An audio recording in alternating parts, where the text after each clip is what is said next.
people like us who want to stay in the streets 24/7, some other things to get those baby kids involved. Usually you're Until they do that.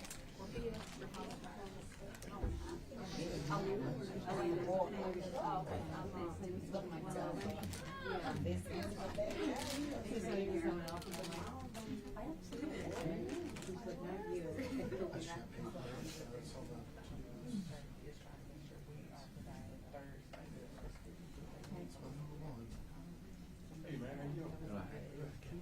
Do y'all know about that big old building behind Pearl Pond? We started building, used to be a youth services. Been under for 5 years. I've been trying to be Oklahoma. And they just said about the whole world, they need to and let us run. We have been on basketball games, we started after hours.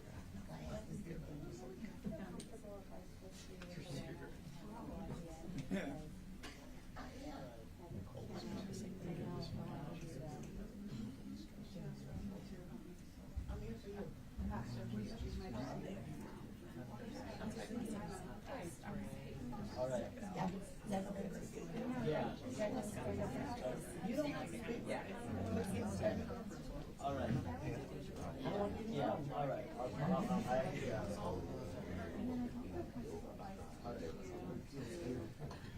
I think that you guys will be. You know what's being built behind that? I mean, it's about y'all. Yeah, it is. It's about y'all. Take your stand. Be good. Stand up and be but, I wish I could have gotten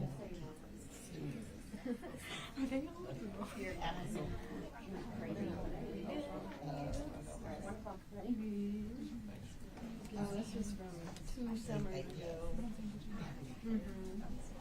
Yeah. Ingrid, we dreamed to use it's like take a break out, so I can just go. school board stand. You stand? No, we need.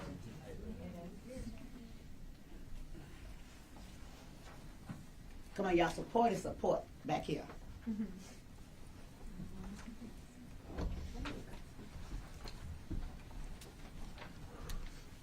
a minute. Something working here. Is this working? Y'all the young, y'all really need these. All right. It'll pick up. Okay. Nephew.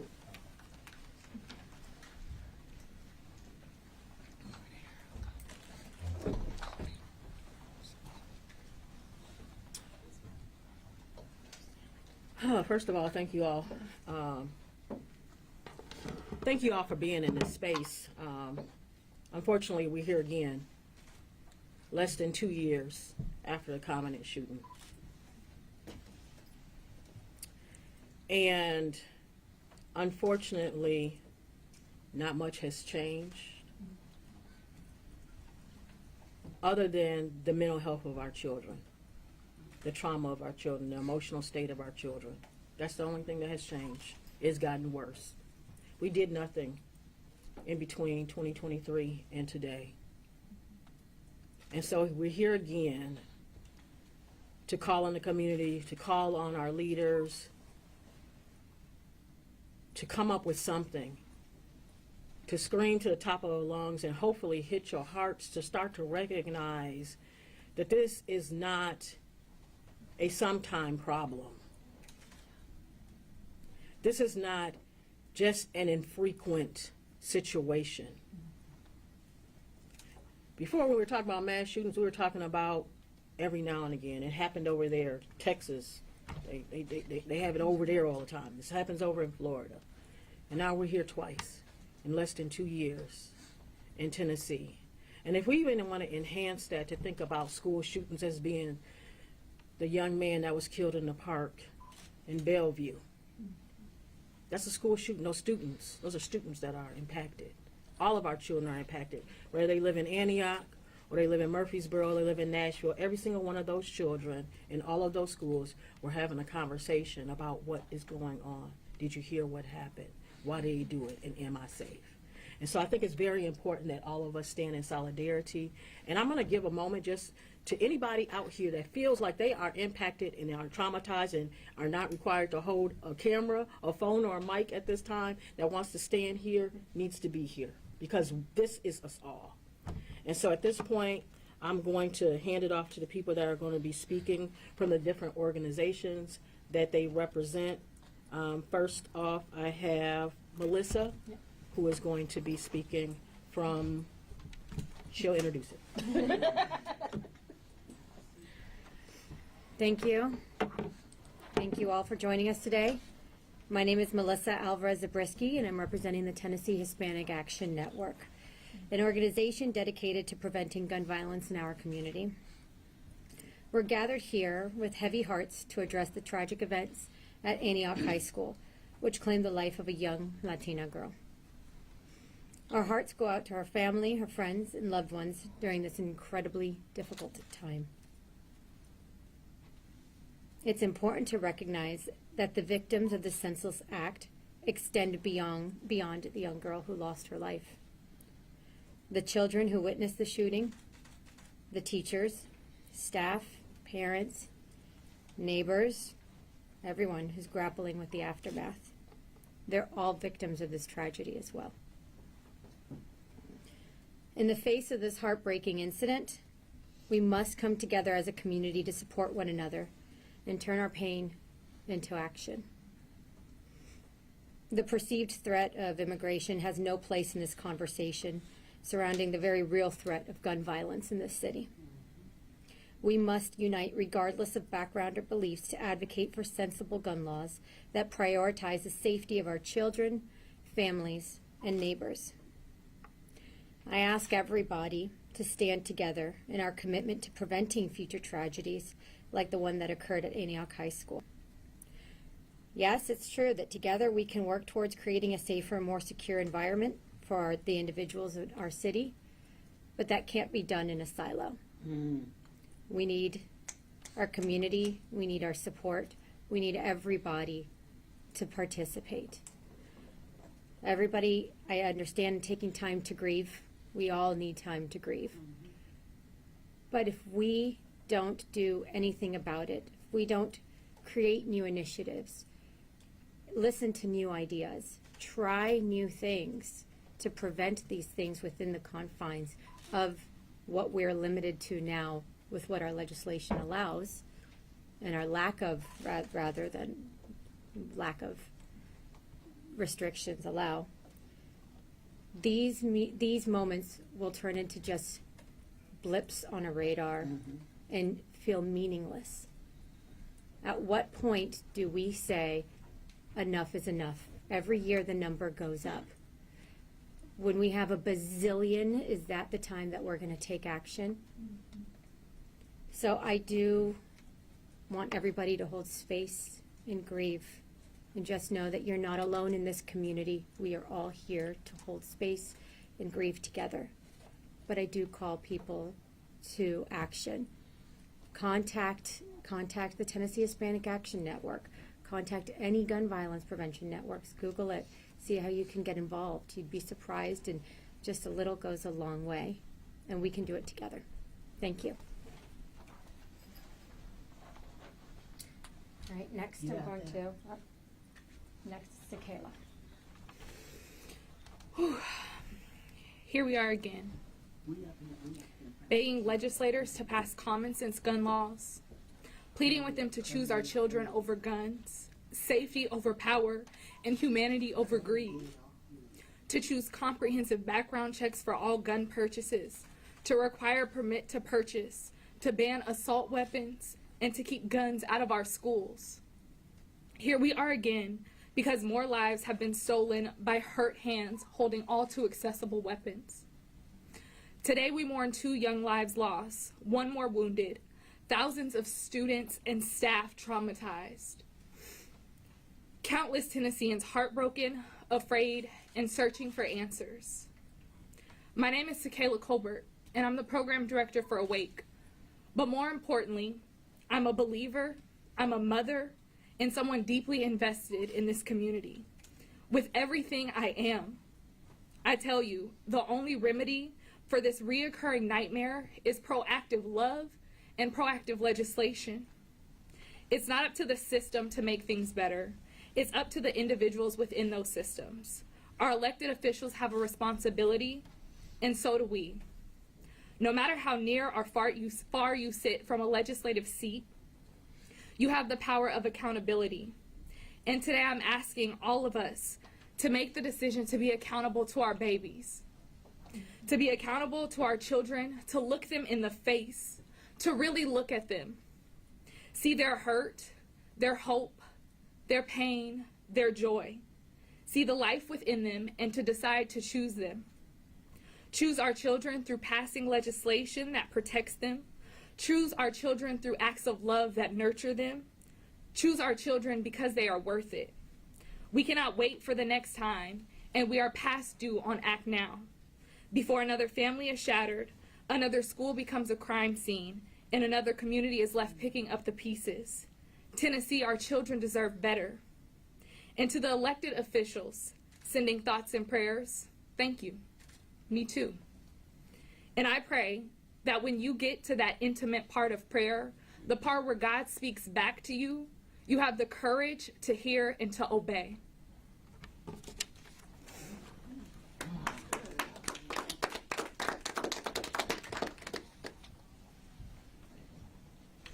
Okay. Miriam, could you come up? Sure. Thanks. Hey y'all. My name is Miriam Abel-Fazley. I am the founder and executive director of Rise and Shine Tennessee. But what I am more importantly is someone who spent too much time here. 2 years ago, galvanized into action, I held a rally and I told thousands of people to come here. And I asked them to get civically involved, civically engaged. I told them to keep these hallways full, committee rooms full, because we were going to bring change. Since then, I've been to, I don't know how many vigils of children, Black, Hispanic, communities across the city. It's not specific to any location or zip code. And I've also been here, watching gun legislation not get passed, trying to understand how to get it passed, talking to Second Amendment folks, and really trying to empathize and with compassion understand how we can come together on this. And here we are, a kid in what I consider my community takes the life of another kid just 3 days ago in school. And what I'm here to ask for is nothing from the legislators. I'm not here to ask for anything from this room, from this building. I'm here to say that we have entered a really scary phase in American history where kids have murders in their cafeteria on their phones. We did that. And I know our legislators and our national leaders have said this is a part of life. So they were ready for this. They're numb to it. They go to bed with that evil in their heart. So what I'm here to ask you, and anybody who's listening, we have to stand up as adults and let our kids know that this dystopian reality is not right, and that there is goodness and purity and wholesomeness in this world, and we are fighting for it. We have to be the models for this. So if you parent, you neighbor, you grandmother is scared, you have to overcome your fear to bring back safety. And I'm not even talking about, safety with a capital S. I'm talking about safety in your heart, safety in terms of what you're seeing on your phone, safety in terms of what your friends are thinking in their heads right now. We have got to step up and come here, step up and go to committee, but step up and look into the eyes of your children and look into the eyes of your neighbors. Let's be together, okay? Because this is going to take a level of humanity and love that we have yet to have seen lately in this country, in this city, and in this state. So it's time. If you're waiting, it's time. Thank you.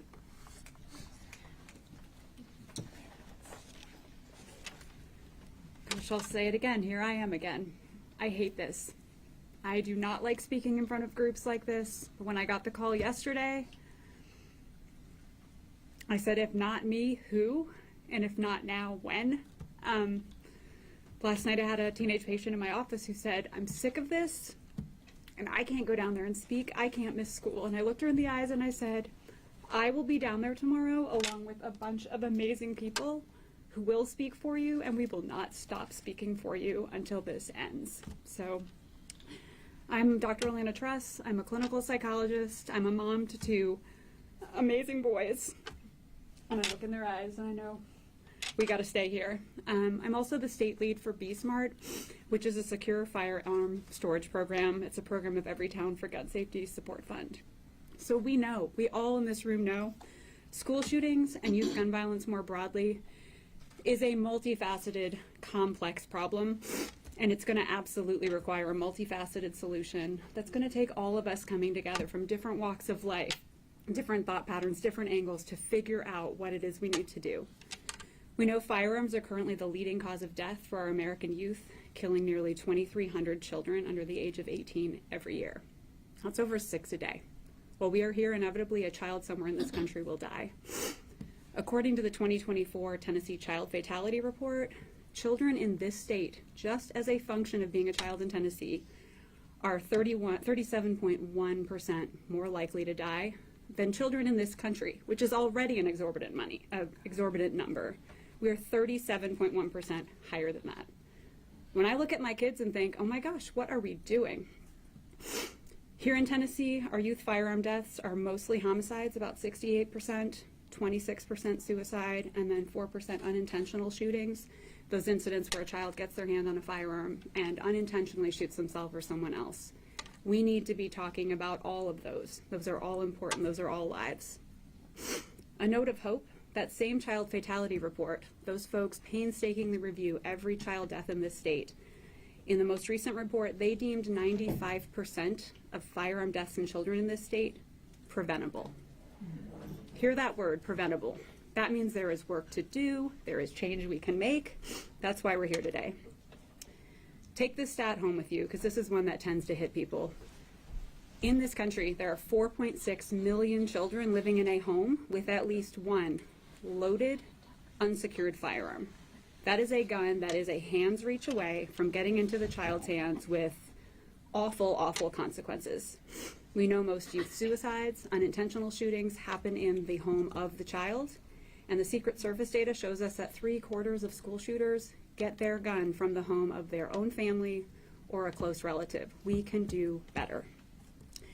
We also know that secure storage matters. When guns are stored securely, locked up separate from ammunition, we lower the risk of self-inflicted firearm injuries by 78%, and the risk of those unintentional firearm injuries by 85%. I can't think of many things in this world that we can do and have that big of an impact today, tomorrow, the next day.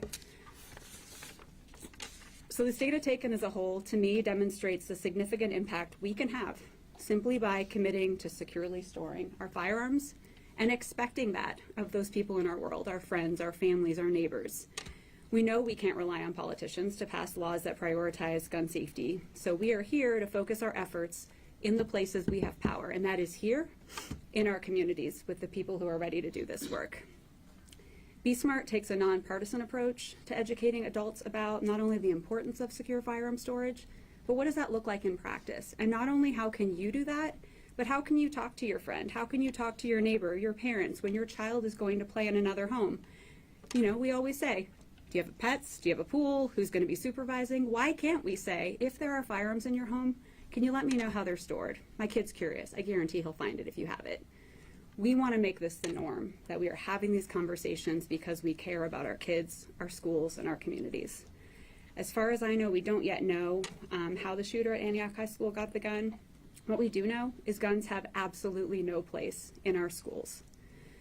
Here in Tennessee, we've got the wind at our back on this one. The BSmart program has been endorsed by the Tennessee chapter of the American Academy of Pediatrics. That child fatality report that comes out every year, the most recent version, has Be Smart listed as a prevention opportunity. Let's take that opportunity. Our volunteers across the state have partnered with families, medical providers, educators, faith leaders, law enforcement, anyone who wants to come on board and help educate our communities about secure storage. We offer training sessions. We go out and table at community events, and we need more people. We need all of us doing all of this work. This is a piece of it. So if you're curious, you can chat with me after. You can text 64433, or sorry, text SMART to 64433, or visit besmartforkids.org. I'm not standing here saying that this information today brings back a life that's been too tragically lost and cut short, but it's a step we can take moving forward so we're not constantly back here in this room. So thank you all for being here.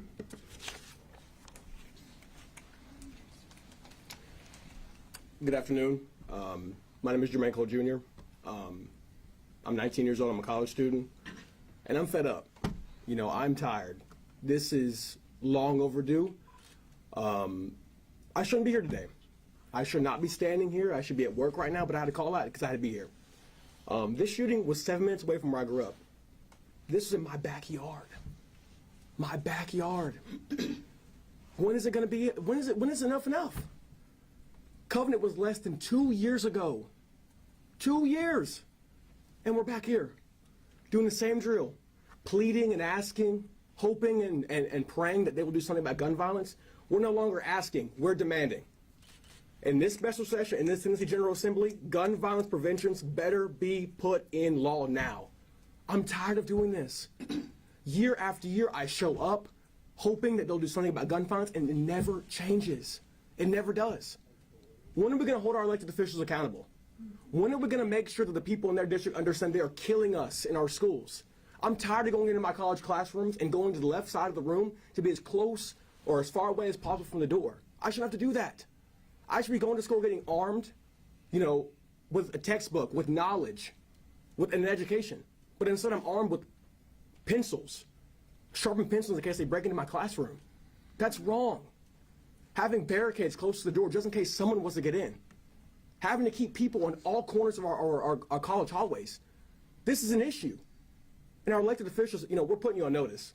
I know, you know, it's like it's overdue, and I don't have the words because, I mean, we've done this so much. We've sat here so much. We've done press conferences. We've asked. We've met with you. You know, we've, you know, done these things. You give us things we don't ask for. Arming our teachers with guns, we never asked you for that. Every school district across the state has rejected that notion. We're asking you for safe storage gun laws, for common sense background checks. Common sense. We don't want more guns. We want you to do something and to protect us in our schools. Thank you.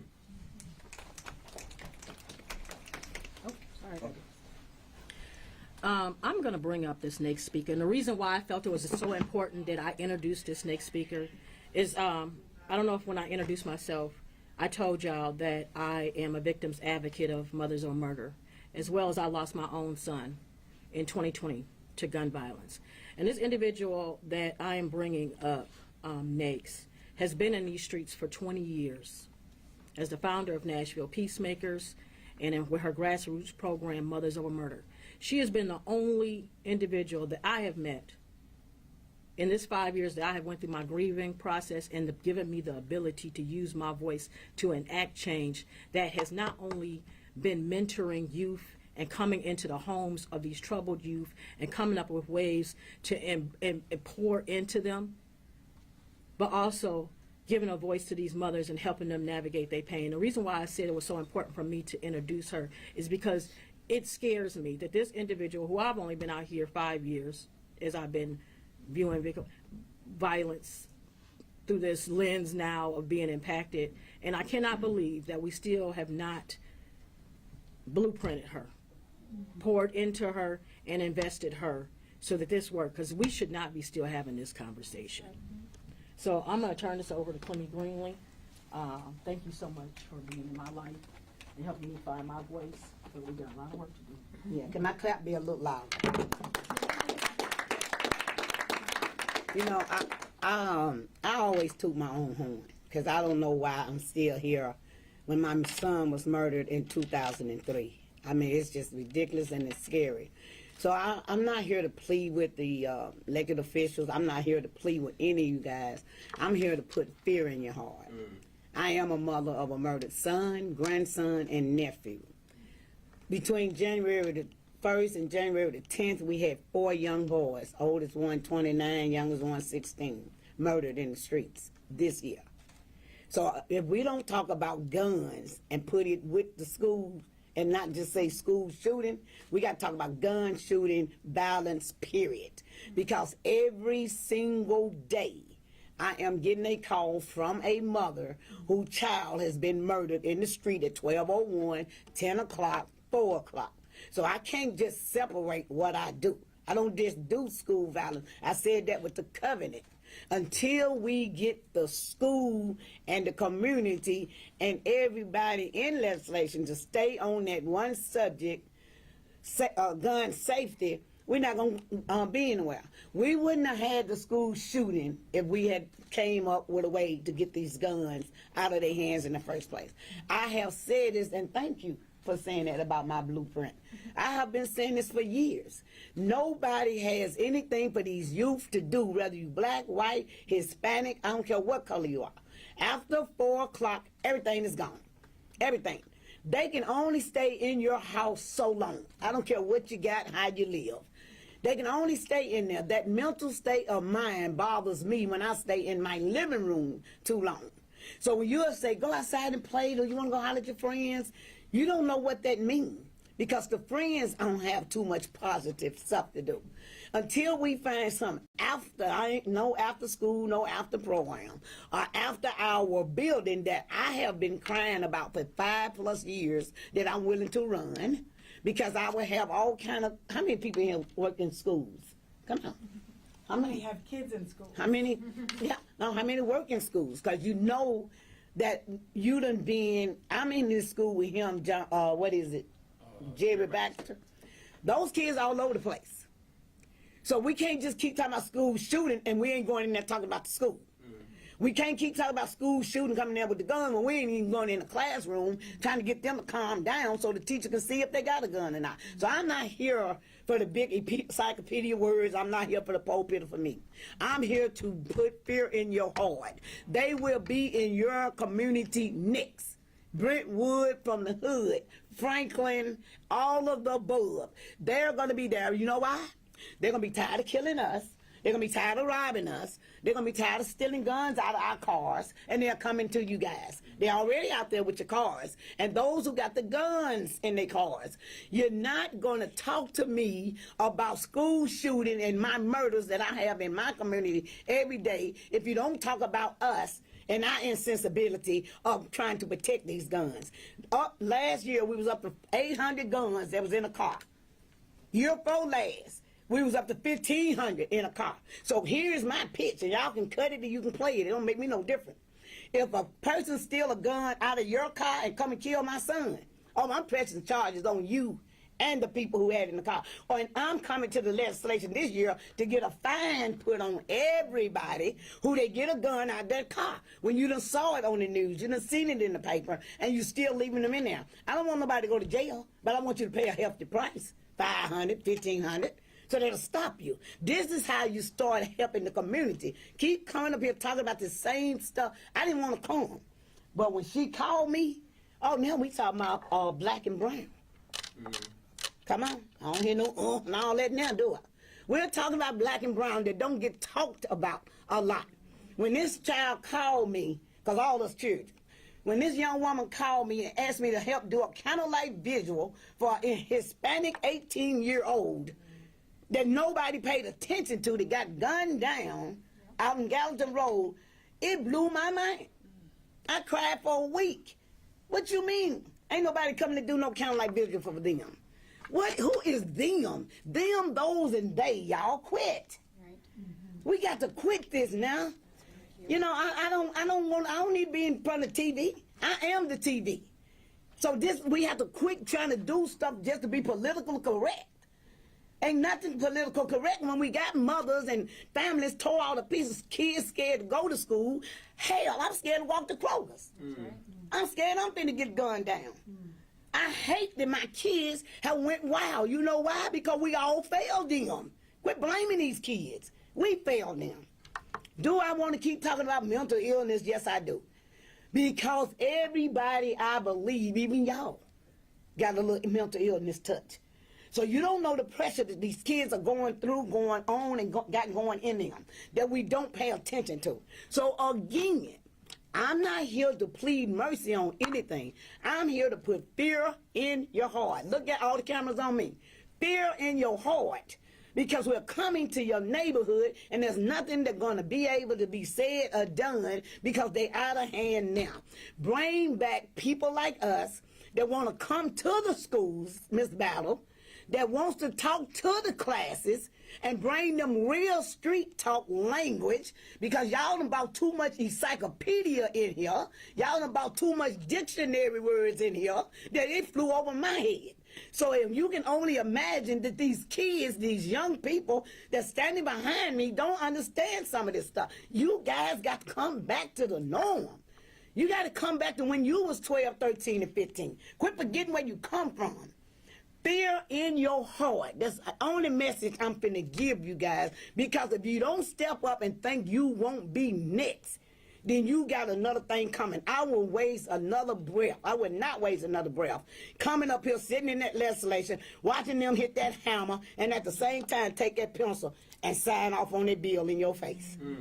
I would not give them that much power over me. I'm telling y'all that now. You can call me what you want to call me. But if you want me out, you want to meet me, you meet me out in the street. You meet me on the basketball court. You meet me in one of them centers where they all at. These kids are the one that need to be organizing. These kids should be the one had this room filled. Not just going out Antioch because of school shooting. Every single chance we get, we should be doing this. So that's all I'm going to say to you guys. Fear in your heart. Thank you so much. That's Clemmy Greenlee, Mothers Over Murder. I'm very proud to call her my friend and my partner and everything. She's, as you can see, she's been doing this a really long time. And rather than reinventing the wheel, she's helped me so much. We can, as a community, cares about this. We can learn so much from her. She's been wonderful to all the other gun violence prevention organizations as well. So I want to open it up if anybody wants to come up. I do want to say my daughter just walked in. Oh, wow. So she goes to, do you mind if I speak about you? Why is my kid not in school, right? So she went back to school today. Are you okay? What were you saying? And she couldn't focus in class. See. And she had a hard time today, so I called to let her get out of school so that way, because these things affect all of our kids. So she goes to school right down the street. I wanted my baby close to me, so here she is. So when I say that this is affecting kids that are in all schools, and again, I agree, I have to bring up, it's not just schools, right? We're not safe really anywhere. If I go to a grocery store, if I go to a theater, if I go to anywhere. So what is our option? Are we supposed to stay at home and become isolated and then just be covered in depression and anxiety? Is that the society that we want for ourselves and for our children and for our families? Or do we want to be able to connect with others and have experiences and stay off of our phones? Aren't the experiences of life, but going out and actually being present in the world, but there aren't any protections for us. So you that risk. So yeah, when I say she had a tough time at school today, and I told her to come home. But that's not just school. It's when you go to church, when you go to anywhere you can think of. It's already occurred. It's not a hypothetical. If you think of a place and you're like, I'm safe at the grocery store, please think again. That is not a hypothetical. There is nowhere that we are actually safe. So yeah, do you mind if I call you up? Yes. Do you want to speak, please? Okay, thank you. Thank you. Yeah, I'd just like to say, my name is Michael Greenwood, by the way, founder and executive director of Humble Beginnings. we're a mentoring program. We work in a number of schools. We've had worked in a number of middle and high schools. And we recently did a program with Mothers Over Murder and Clemmy Greenlee to do a pledge to stop gun violence that we are looking to take to more schools. Yes. And the things that were said today about gun laws is very needed, very necessary. And I agree 100% with everything that I heard today. But just speaking for the youth, my experience in dealing with school kids in multiple schools, black, brown, white, whatever other color, I deal with kids of all colors. What's really lacking is hope. These kids do not have hope. Right now we have teachers that are great people, great teachers, great heart. They're teaching a curriculum that they know doesn't work. They know it doesn't work. If you pull them to the side and you ask them, they know it doesn't work. And these kids know it doesn't work. And if you're teaching them a curriculum that everyone knows doesn't work, the kids are thinking you don't care about them. So if the message we're sending them every day, and a lot of these kids are dealing with poverty, right? So poverty starts, so you're like, my home life is this. So does the world care about me? Then I go to school, and we got to think about this. This is 8 hours a day, 5 days a week, right? This is the majority of the time these kids are seeing these buildings more than they're seeing their home. They're seeing these teachers more than they're seeing their mother. So if we're not giving them anything at these schools, then you begin to live a life with no hope. And if you don't care about yourself, it becomes real easy to not care about the person next to you. It becomes really easy to not care about the person next to you. So I just wanted to come up here and be a voice for them, because they don't get invited to these that often. I feel great seeing young people here. But I just wanted to speak for them to say, everyone knows that the change needs to be made. We can stop playing stupid. We can stop playing crazy. We all see it. These kids grew up in a different time than what we grew up in. They're a lot smarter than we were. They're a lot wiser than we were. Okay? Even if they don't read the textbook as well, even if they don't do the math problem as well, these kids are very smart. Yeah. They grew up in a social media era. All of us, a lot of us, me included, we're still learning about social media. I don't get every social media that comes out because I'm like, I don't have time to learn that. These kids, they learn it, they know it, they can teach it to you. A lot of us are handing our kids and grandkids the phone and saying, how you work this? So don't think that these kids are stupid just because they don't know who discovered America. They just don't care. They're hungry. I don't care who discovered America. My lights ain't on. I don't care who discovered America. I ain't seen my dad. He been in jail for 3 years. That's right. This is the problem. And until we start pouring resources into the people who will deal with the problem, like Clemmy Greenlee. Thank you. Until we start pouring resources into these individuals, into these organizations that are on the streets, that are doing the work, that are connecting with the kids, we're going to continue to have this problem. Because even with all the gun laws, they're going to find them. Yeah. They're going to find the guns. They know how to use them because they all playing Call of Duty. Right? So we have to get to a point where we really want to deal with the problem. We have to bring back hope. We have to let them know that there is life after this. There is happiness after this. Yes. And so either there is an issue where we don't have resources or they're going to the wrong person. I'm going to let y'all decide which one that is. Wow. But one of the two is happening. Either we don't have resources in this city where all these buildings keep getting built, or they're going to the wrong people. That's right. So again, I just wanted to speak for the young people because I have to, or I choose to deal with them and see them every day, and I hear their voices. I hear what they tell me that no one else is listening to, and I just wanted to express that to whoever wanted to listen. Thank you. Thank you. Hello everybody, my name is Drew Spiegel. I'm 19 years old. I'm a sophomore at Vanderbilt, just a few miles away. This is a position I never thought I would be in 5 years ago. But, you know, my generation, we're called the school shooting generation, soon to be what looks like what will be called the first school shooting generation.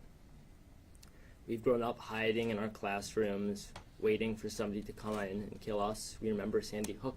We remember Parkland. We remember seeing the people our age go to school and not come back alive. We know that school shootings and mass shootings for us were never a question of if, but a question of when. That's right, come on now. For me, that when was July 4th, 2022. I was next in line to walk in my local 4th of July parade in Highland Park, Illinois, when gunfire erupted. 7 people were shot and killed, 48 more were injured. That day, as I saw the bullets fire down, and I saw parents jump over their children trying to protect them with their lives, I turned in the opposite direction. I texted my parents that I might not come home. I became a part of the large community in America that calls themselves gun violence survivors. I came to Tennessee about a year after, and there, after so much struggle and heartbreak in Highland Park, I saw the same exact struggle and heartbreak with Covenant. And now, not even 2 years after that, I'm back here again. Because we are having that same exact struggle and heartbreak in Antioch. Our generation has grown up waiting for these mass shootings to occur, waiting to watch our friends and peers and even ourselves die in places where we thought we could be safe. On the headlines, we see the number of kids killed and the number of kids injured. But I'm not one of those kids, as are most kids in my generation. Because what isn't reported is the number of texts sent to parents saying, "Hey mom, I might not be coming home from school today. Love you." What we're not going to see is the number of kids who flinch on the street when they hear a loud pop. What we're not going to read about are the number of kids that get nervous to go into an assembly at their gymnasium because they think that a shooter might come in and kill them. That is what our generation has become, a generation of gun violence survivors, whether they were at a shooting or not. Yes. A generation that is constantly waiting to run from bullets. We deserve better. We deserve better than a legislature that has tried to kill a mockingbird out of our classrooms more than guns. Come on. We deserve a legislator that will put our lives over the money of the gun lobby. That's right. This Monday at 1:30, students are organizing a march outside the Capitol. We are bringing the community with us, and we are going to tell the community and the state and the government that we are fed up and tired of living like this. We do not want to be the first school shooting generation of many. We want to be the last. Thank you.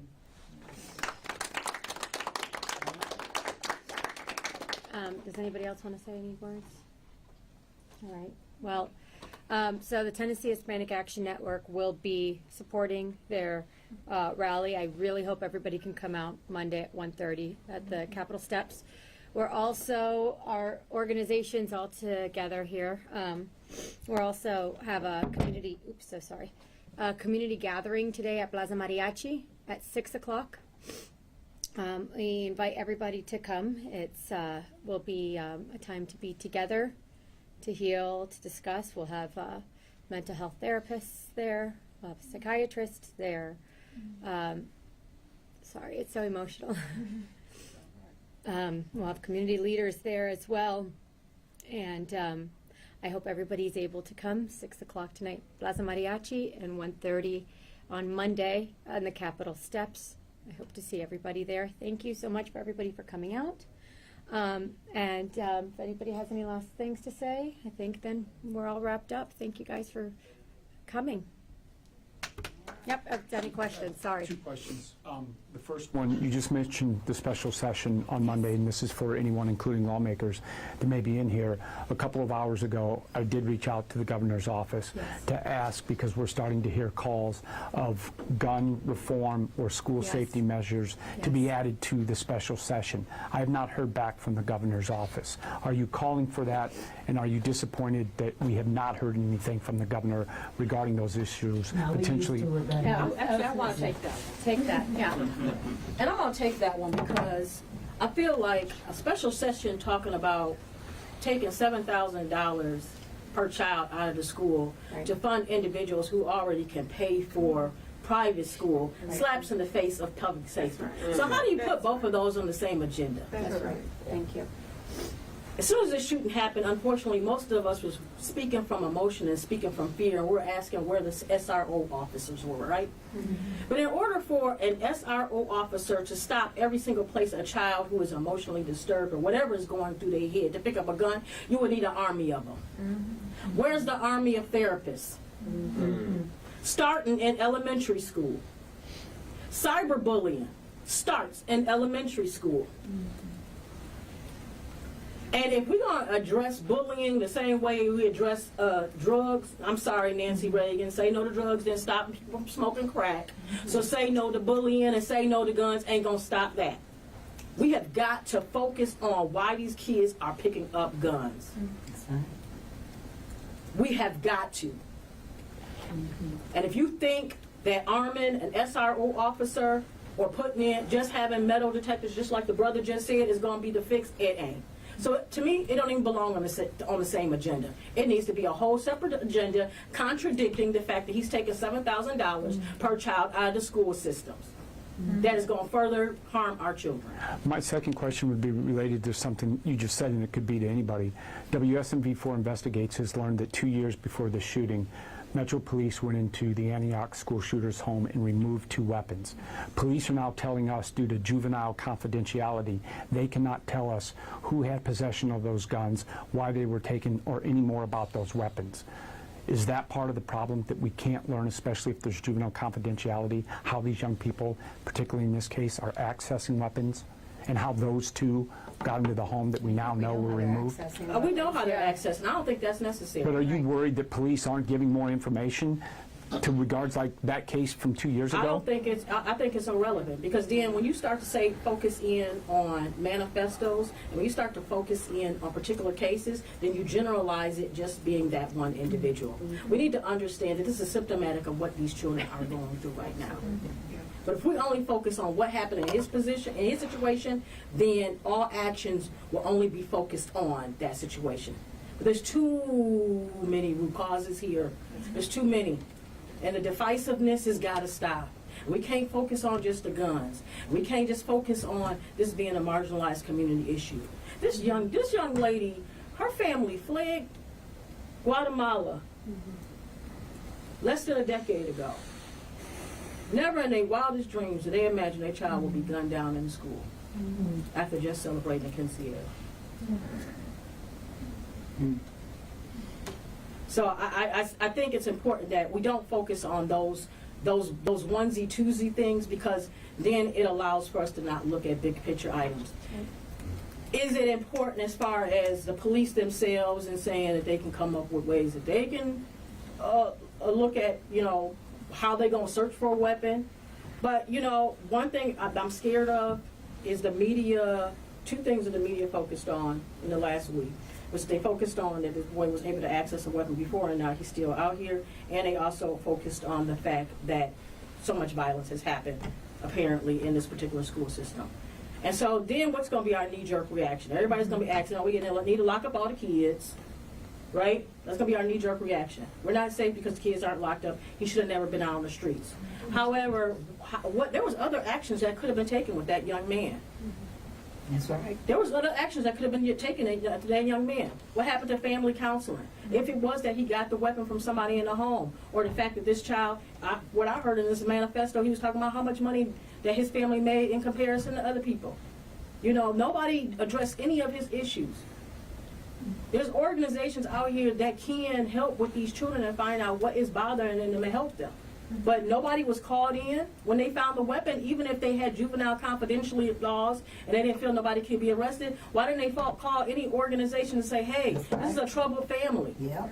Hey, I think these people need some wraparound counseling here to help out with a family that has a lack of resources, to help out with a family don't know how to resolve counseling, to help out with a family that might be emotionally troubled, and so now their own child is emotionally troubled.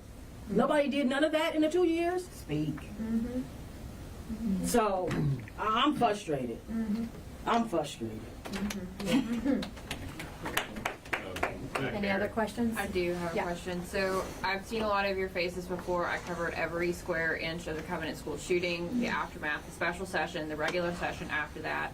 What are the lessons you all are taking from that experience for everyone charging up here demanding reform? That did not happen in the way that I feel like a lot of Covenant families anticipated that it should, and that it did not. What lesson are you taking now before special session starts Monday and we go back into this session? It sounds like a lot of you have zero hope in legislators and zero expectation that they will do anything for you here at the Capitol. Go ahead. That helps. Definitely. I would say a lot of what has been said, specifically with those people working with youth, the glaring message from this week for me is these kids are not getting support. I mean, that's all I took away from all this. The kids are not getting support. So blaming whatever, I mean, when you talk about juvenile, it just makes me shudder, because the guys up there, they love lowering the age of kids being tried as adults. So anytime you go there, I'm just thinking, oh great, now 10-year-olds need to be tried as adults so we can find out about their guns in their houses or something.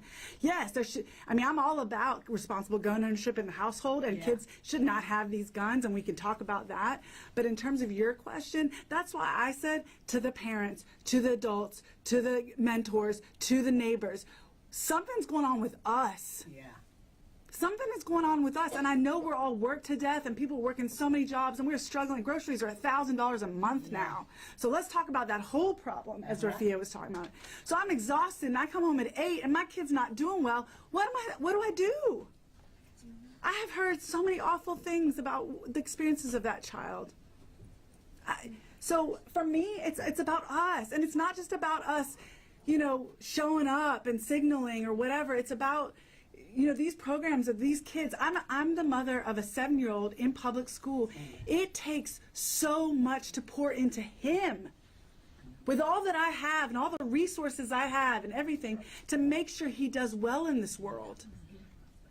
And I just want to say about the vouchers, because I think these are totally different things. Vouchers should not happen in this state, full stop, because public education clearly is lacking resources. So next week should be about stopping vouchers, full stop. That's it. It takes the energy, it takes Herculean effort, which I am so proud of Tennessee working its tail off to stop this. But clearly, $9 billion and us, I mean, that's a tough fight. So no, I think we should be focused on stopping vouchers next week. A lot of us have been through special session, and they will make a fool of you. Yes, they will. In that situation. So no, I don't want a freaking special session on fake public safety from those people. I want us. There's tons of people here. There's tons of people out there. I want us to start taking our community, being responsible for our kitty and our kids. Listen to someone like him. Everything you say rings true to my experience raising my son right now. From behavior in the classroom, to feeling lost, to not knowing your purposes, to being bored out of your mind. I mean, that example was perfect. He's so bored. What's up? You know? So yes, I think let's focus on our communities, let's focus on our kids, let's focus on these schools, let's fund these schools. And yes, let's get guns out of there. Yes, let's figure out who possesses those guns and why they're letting kids have it. I'm all about accountability. I might stand alone on this, but I'm about accountability for that. But those are separate. And let's have both of those conversations, all 3 of those conversations. Sorry. Get out. I wanted to also address that question. My name is Delicia Porterfield. I'm a councilwoman at large here in Nashville, Tennessee.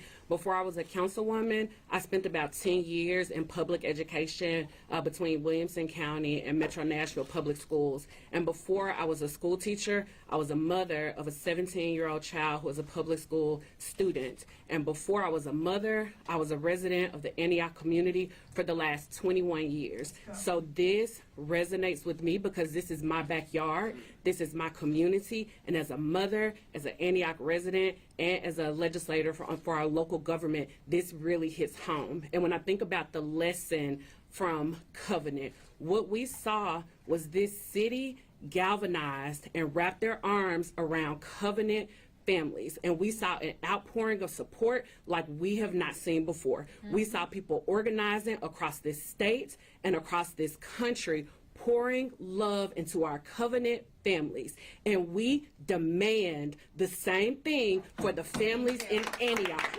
Because our children, our black and brown children, our middle class children, our families from a lower socioeconomic status, they deserve the same thing. And they deserve the same outrage because their lives are just as valuable as the families of covenant.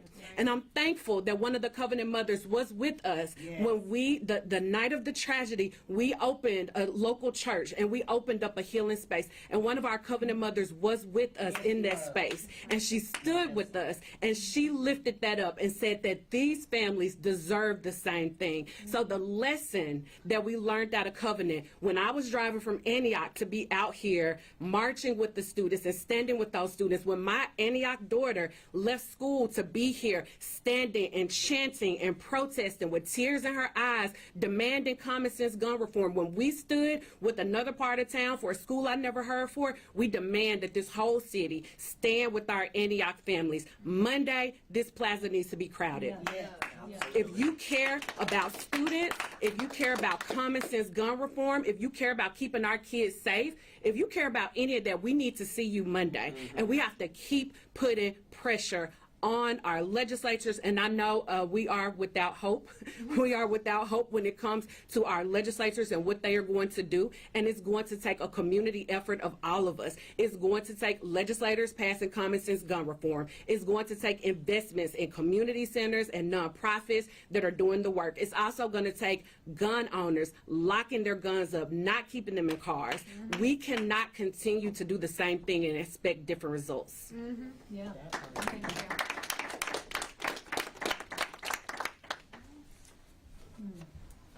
Any other questions? I've got a follow-up Yes. question. Maybe the student activist can Yes, can please speak to come this. up. Just in general, what's the plan to make the pressure to make lawmakers feel the pressure? I mean, obviously we have some Democratic lawmakers in here. The Republican lawmakers are not showing up to this. They didn't respond to the protests, following covenant. It's already been said about the special session. I mean, what's the kind of tactic in these next steps to get people to listen? Look, yeah, I mean, we're not naive. We know that the odds are stacked against us. We know that Republicans in this state, a lot of them have no intentions of making our communities safer, of stopping these school shootings from happening. So we know that the change that we want to see is not going to happen overnight. But by being out there on Monday, we are going to show, firstly, that we are resilient and we will not stop pushing. We will not give up. We are not numb to this. We will never see our generation dying in schools, or for that matter of fact, any generation dying anywhere from gun violence, and say to ourselves, this is normal. We are going to accept this. We will be at the Capitol. We'll be letting them know that we are noticing this and we want change. And that change might not happen overnight, but we're going to have it happen one day. Ballot box. And secondly, as everybody was talking about, we're going to try to make change outside of this legislature. We're going to have change in the community. Yes. We're going to rely on each other when we can't rely on the people in this building all the time. And we're going to get through this, and we're going to create a better future for one another. I actually add to that too, real fast. Yesterday I was there. Me and Melissa actually went to Antioch, the reunification center where they were releasing the kids, and someone actually like, oh, this is normal. I said, this is not normal. And to answer your question, a way we can call it out is we should call out common sense things, in the sense of it's easier for a 17-year-old to get a gun and go shoot up a school than it is for someone to go vote. Like, these things are common sense. And so it's like we have to stop being numb to the issue of like our schools are getting shot up or our streets are getting shot. Like, this is not normal. This is something that can easily be fixed, but it's through the inaction of the people in this building that put us in this. This is not a lifestyle, this is a life choice. And the choice is not, we're not making that choice. We're being forced the choice by the people. This 75 who run this House and the however many who run the Senate, I mean, this is not normal. And we have to keep pushing them and make them understand that if you guys are going to put us in this situation, we will keep showing up, we will keep speaking, we will keep voting, we will keep educating, we will keep, bring people to therapists. We will keep doing everything we can to get you out of your seat and make sure you lose your power. Because power is fragile. And when everyone's united, that power goes away. I think it's going to start simple. It's going to start local by educating people. And whenever we understand that we are united and we're not going anywhere, they will lose their power. And that's all we got to do is stay united. Amen. All right. Do we have any other questions or? All right. All right. Yeah, you want to come? I'll add to that question. I am by no means like a policy person, yet I find myself here quite often. If you have a phone, you have the ability to be an advocate. I don't know about y'all, but if I see a number I don't know calling me time and time again, eventually I'm gonna pick up and be like, what is going on? Like, what is the emergency? And so DM these people, email, call, blow them up. Yeah. Consistent and persistent. That's what accountability is. And so we all have that ability to be advocates simply from wherever we are by being persistent and consistent. Let them know that this is an emergency and we need you to respond. Yes, yes.